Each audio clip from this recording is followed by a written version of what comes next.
Assalamualaikum warahmatullahi wabarakatuh.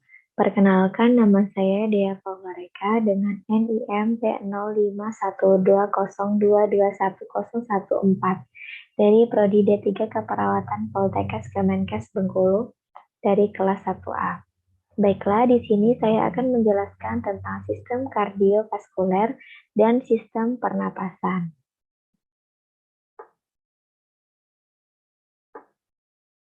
Baiklah, kita di sini akan menyimak tentang apa itu sistem kardiovaskuler dan apa itu sistem pernapasan. Sistem kardiovaskuler, sistem peredaran darah atau sistem kardiovaskuler atau yang biasa disebut dengan sistem sirkulasi adalah suatu sistem organ yang berfungsi untuk memindahkan zat dan nutrisi ke dan dari sel. Sistem ini juga membantu stabilitas suhu dan pH tubuh, atau bagian dari homeostasis. Ada dua jenis sistem peredaran darah. Pertama, sistem peredaran darah terbuka, dan yang kedua adalah sistem peredaran darah tertutup.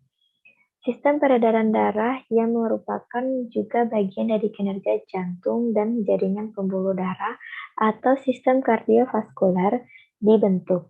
Sistem ini menjamin kelangsungan hidup organisme, didukung oleh metabolisme setiap sel dalam tubuh dan mempertahankan sifat kimia dan fisiologi cairan tubuh.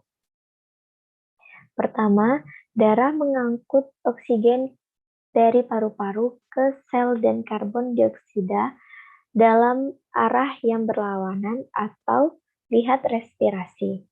Yang kedua, yang diangkut adalah nutrisi yang berasal dari pencernaan setiap lemak, gula, dan protein dari saluran pencernaan dalam jaringan masing-masing untuk mengonsumsi sesuai dengan kebutuhan mereka, diproses atau disimpan. Yang selanjutnya adalah organ yang berperan dalam kardiovaskuler. Yang pertama adalah jantung. Jantung merupakan organ vital sistem peredaran darah yang terletak di dalam rongga dada dengan ukuran sekitar sebesar kepalan tangan. Fungsi jantung adalah dalam proses sirkulasi untuk memompa darah ke seluruh tubuh. Jantung bekerja sama dengan pembuluh darah dalam proses sirkulasi. Selanjutnya adalah pembuluh darah. Pembuluh darah memiliki peran mengedarkan darah ke jantung. Darah juga merupakan komponen inti dalam proses ini. Darah mengandung oksigen dan nutrisi yang akan disalurkan pada setiap sel-sel tubuh. Selanjutnya ada paru-paru. Paru-paru tak hanya berperan pada proses respirasi. Paru-paru bertugas menukarkan karbon dioksida dalam darah dengan oksigen yang dihirup saat proses pernapasan berlangsung. Selanjutnya ada proses peredaran darah. Proses peredaran darah bertujuan untuk mengedarkan darah yang mengandung nutrisi untuk di setiap sel-sel tubuh. Proses peredaran darah memiliki jalur tersendiri. Berdasarkan jalur dan zat yang dibawanya, sistem peredaran darah dibagi menjadi dua jenis, yaitu sistem peredaran darah besar dan sistem peredaran darah kecil. Pertama, kita bahas sistem peredaran darah besar. Peredaran darah besar berfungsi untuk memompa darah dari jantung ke seluruh tubuh, kemudian kembali lagi ke jantung. Dengan urutan, peredaran darah besar yang benar adalah berlangsung dari jantung ke seluruh tubuh dan kembali ke jantung, yang secara detailnya dijelaskan, jantung atau bilik kiri, diteruskan ke aorta, dilanjutkan lagi dengan pembuluh nadi, selanjutnya ke pembuluh kapiler, selanjutnya ke pembuluh balik atas, dan pembuluh balik bawah jantung atau serambi kanan. Yang tiga adalah sirkulasinya. Sirkulasi jantung atau bilik kiri ke aorta, ke arteri, ke kapiler atau seluruh tubuh, ke vena, dan jantung serambi kanan. Yang kedua adalah sistem peredaran darah kecil. Jadi, peredaran darah kecil berfungsi untuk mengalirkan darah dari jantung ke paru-paru, lalu kembali lagi ke jantung. Sistem peredaran darah kecil sering juga disebut dengan peredaran darah pulmonal. Sistem peredaran darah kecil bermula saat darah di bilik kanan jantung yang rendah oksigen dipompa oleh arteri pulmonalis menuju paru-paru. Arteri pulmonalis adalah pembuluh darah yang bertugas membawa darah ke paru-paru. Sirkulasinya adalah jantung bilik kanan, ke arteri pulmonalis, ke paru-paru, ke vena pulmonalis, ke jantung atau serambi kiri. Berikut adalah gambar jalur sistem peredaran darah besar dan sistem peredaran darah kecil.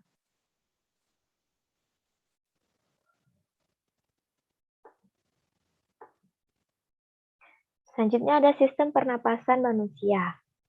Sistem pernapasan manusia, di sini kita akan membahas pengertian, proses, organ, dan bagian-bagian sistem pernapasan pada manusia.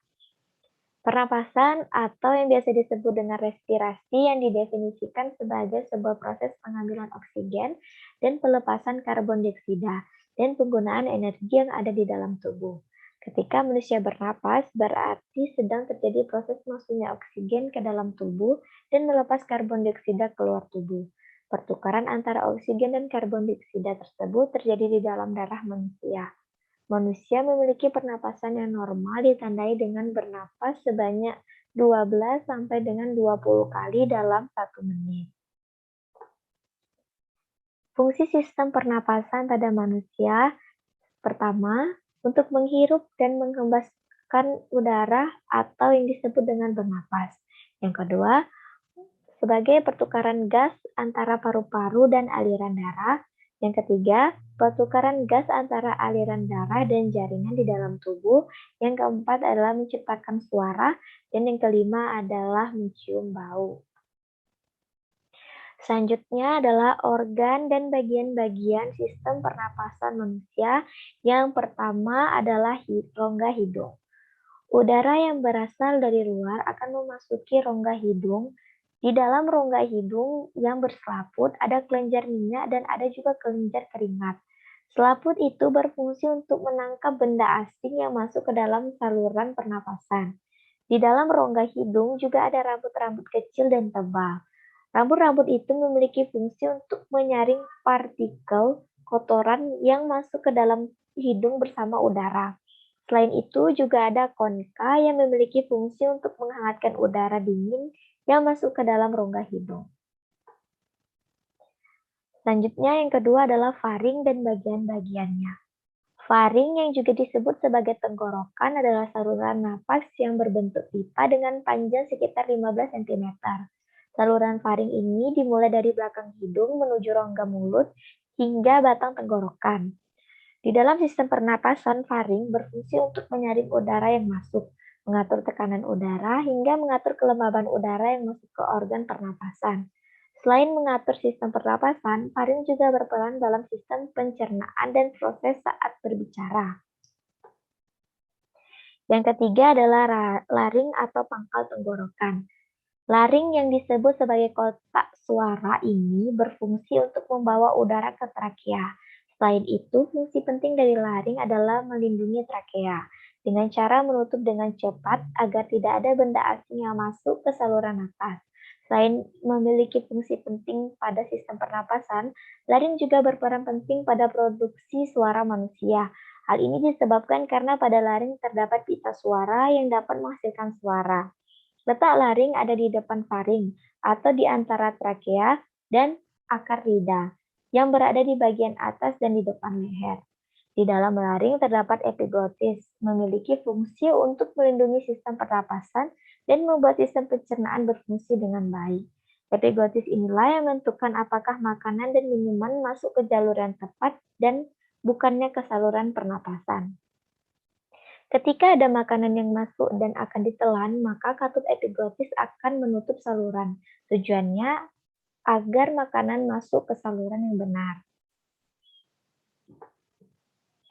Yang keempat ada trakea atau batang tenggorokan. Trakea disebut juga sebagai batang tenggorokan yang menjadi penghubung antara laring dengan paru-paru. Bentuk dari trakea seperti pipa berbentuk vertikal dan memiliki otot dan berlubang. Dalam sistem pernapasan manusia, peran utama dari trakea adalah untuk mengatur udara menuju atau dari paru-paru selama proses bernapas berlangsung. Batang tenggorokan ada di depan kerongkongan batang tenggorokan memiliki 2 cabang. Cabang-cabang tenggorokan itu akan bercabang-cabang lagi di dalam paru-paru dan disebut dengan saluran kecil atau yang disebut dengan bronkiolus.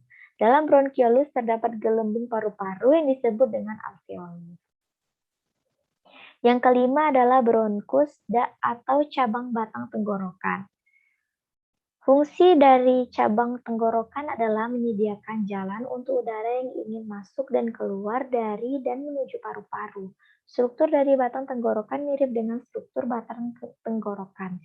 Yang membedakan hanya tulang rawan di cabang batang tenggorokan, juga ada cincin tulang rawan yang mengingkari dengan baik. Cabang-cabang tenggorokan memiliki cabang-cabang yang disebut dengan bronkiolus. Batang tenggorokan memiliki dua macam, yaitu cabang di sebelah kiri dan kanan. Kedua cabang mengarah pada paru-paru dan bercabang lagi. Cabang-cabang kecil yang masuk ke dalam paru-paru atau alveolus. Alveolus memiliki kapiler darah. Melalui kapiler tersebut, oksigen dan udara menuju ke dalam darah. Yang keenam ada pulmo atau paru-paru. Paru-paru berada di dalam rongga dada bagian atas. Di samping paru-paru ada tulang rusuk dan di bawahnya dua bagian, yaitu bagian kanan dan kiri. Paru-paru bagian kanan terdiri atas 3 lobus, sedangkan paru-paru bagian kiri memiliki 2 lobus.